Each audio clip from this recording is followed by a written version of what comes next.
सबको happy ending ही पसंद है ना?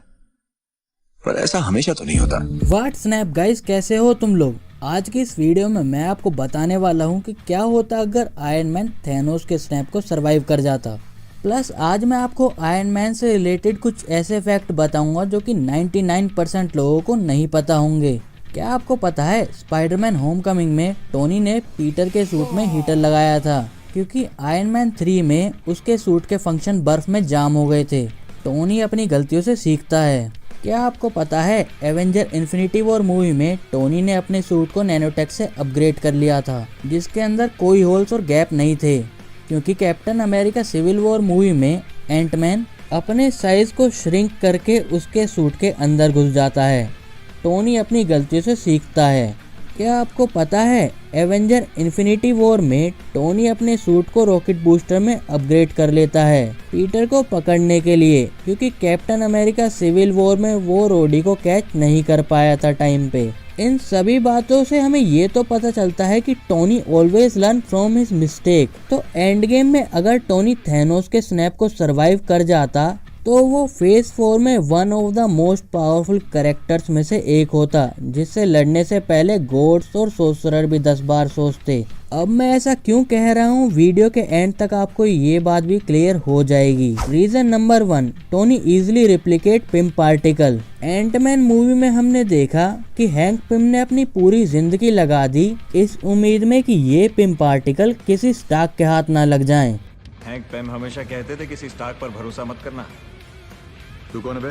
और एंड गेम में तो टोनी को ये मिल ही चुके थे, तो जरा सोचो अगर एंड गेम के बाद टोनी सरवाइव कर जाता तो वो पिम पार्टिकल को आसानी से रेप्लिकेट कर देता अपने सूट में इस्तेमाल करने के लिए, क्योंकि आयरन मैन 2 में हमने देखा कि एक आइसोलेटेड घर में टोनी ने एक नए एलिमेंट की इन्वेंशन कर दी थी और एंड गेम में जितनी टेक्नोलॉजी उसके पास थी तो उसे कुछ हफ्ते लगते खाली पिम पार्टिकल को अपने सूट में यूज करने के लिए। एंड यही रीजन था कि हैंक पिम किसी स्टार्क से इतना डरता था।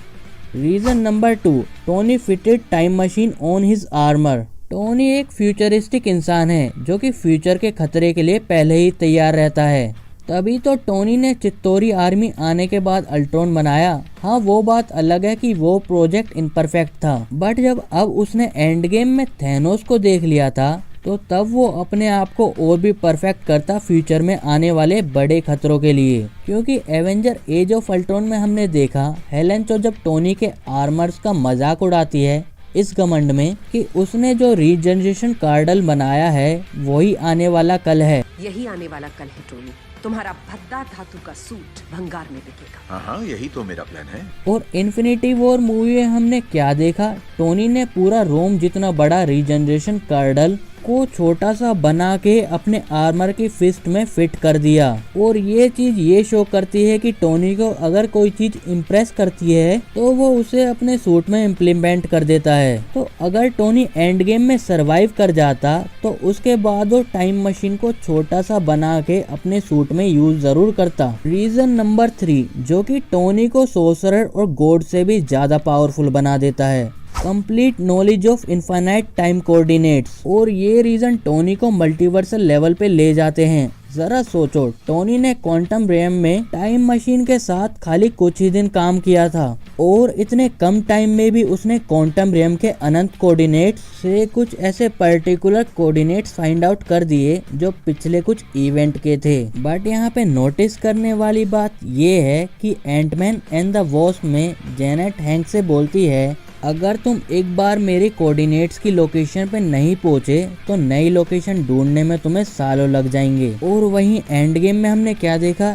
जब कैप्टन अमेरिका और टोनी पहले कोऑर्डिनेट में फेल हो जाते हैं, टोनी सिर्फ कुछ सेकंड में ही नए कोऑर्डिनेट्स फिगर आउट कर लेता है कि टाइम में और पीछे जाना है हमें। तो टाइम कोऑर्डिनेट ढूंढना उसके लिए कोई बड़ी बात नहीं है। तो अगर टोनी एंड गेम में सरवाइव कर जाता तो वो क्वांटम रैम में बहने वाली इनफाइनाइट टाइम स्ट्रीम्स के कोऑर्डिनेट्स के मैप बना देता और ऐसा पॉसिबल होता उसके सूट के स्मार्ट एआई सॉफ्टवेयर फ्राइडे से। और अगर टोनी ऐसा करने में पॉसिबल होता तब वो अपने टाइम के उस पॉइंट को देख पाता जो कि हमें लोकी सीरीज में दिखाया गया था। और ऐसा करते he can you imagine Tony के पास मल्टीवर्स के इनफाइनाइट टाइमलाइन में कहीं भी आने जाने का एक्सेस होता, जिससे कि पूरे मल्टीवर्स में किसी भी टाइम पे कभी भी कहीं भी जाया जा सकता है। तो फेज 4 में टोनी एक ऐसा सूट बनाता जिसके अंदर पिम पार्टिकल भी होते, टाइम मशीन भी होती, प्लस उसके एआई के पास पूरे मल्टीवर्स के कोऑर्डिनेट्स होते और वो कहीं भी आ जा सकता था। तो ऐसे कैरेक्टर से फिर कोई क्या ही लड़ता। ऑलराइट, अगर आपको वीडियो अच्छी लगी है तो चैनल को सब्सक्राइब करें, ज़्यादा अच्छी लगे तो वीडियो को लाइक करें। मैं मिलूंगा आपसे अगली वीडियो में किसी और टॉपिक के साथ। Take care, sayonara, bye bye.